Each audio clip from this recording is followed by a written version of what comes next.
Good morning mga kaswerte! Narito na naman tayo sa panibagong payahan sa Petsada. Via STL po tayo and Lotto D nationwide. And ang ating pong payahan sa Petsada ay para sa araw ng March 26 hanggang 27. Pwede nyo po itong alagaan 2 araw.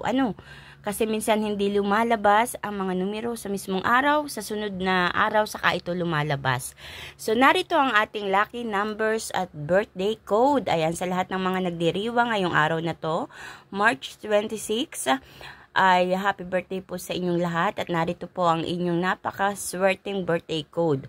Ang 20, 28 at saka G's. Pili na lang po kayo sa 3 numero na yan na gusto nyong alagaan ngayong araw hanggang bukas. Bago po tayo magpatuloy, huwag niyo pong kalilimutan, paalala ko lang ang ating lucky mantra na ito ay sasambitin ng 21 beses. Ang Alegria, Rakesa, Fortuna. Ang pagsasambit po nito or pag-uusal po nito, pwede po sa umaga, sa gabi o kaya naman ay bago kayo tumaya. Ang lucky mantra po natin na ito ay ibig sabihin, nag-a-attract po ito ng kaswertehan, kaperahan at pagpanalo kung kayo po ay tataya. Sa anuman, sa STL or sa Lotto, sa anuman tinatayaan nyo po. At pwede nyo po itong sambitin kahit ilang beses po sa isang araw. And patuloy po tayo para naman sa ating lucky pampiyang. Ayan, possible po lumabas ang 28, 28, 10, 10. Pwede din namang pagsamahin ang 28 at 10. So, depende po sa inyong napupusuan na numero diyan.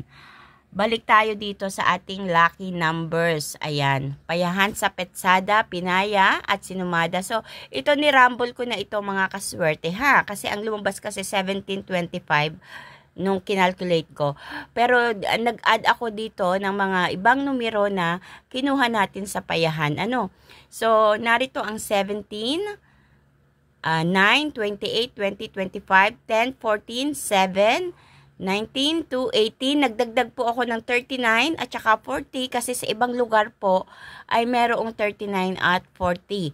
So sa nakikita nyo naman mga kaswerte, kung tititigan nyo itong mga numerong ito at na-feel nyo na isa sa mga numero o dalawa sa mga numerong ito ay gusto nyo, pwede nyo pong pagpartnerin yun at iyon ang inyong tayan. Mostly po sa mga pinopost ko, ang tumatama ay yung kantuhan. So halimbawa 1910 or 714 mostly, pero nagkakaroon din naman ng chances yung magkatabi.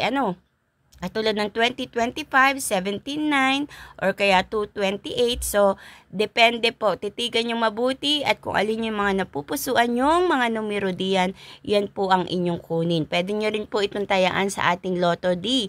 Yung nakaraang post ko po, lumabas po sa ating Lotto D ang 9.20, naka-post po iyon, magkatabi po iyon dito sa side na ganito. So, depende po sa inyo kung paano po kayo pipili at ano yung magiging diskarte nyo, mga kaswerte. So, paalala lang mga kaswerte ha, ang pagtaya po ay kailangan merong limitasyon. Kung meron kayong extra na pantaya, kahit maliit na taya, or tumama man, maliit man na tama, ito ay napakalaking blessing na po sa inyo. So, wag sagad-sagad po at ubos-ubos biyaya. Pagdating ng kinabukasan, wala po tayong pambili ng bigas. Uunahin muna ang pamilya at ang pangangailangan ng pamilya. So, maraming salamat mga kaswerte. Pakishare po ng aking video at naway may makahagip, makatama, at makapag-alaga ng mga numerong ito. Kung alin man ang mga napupusuan nyo dyan. Maraming salamat mga kaswerte. God bless us all.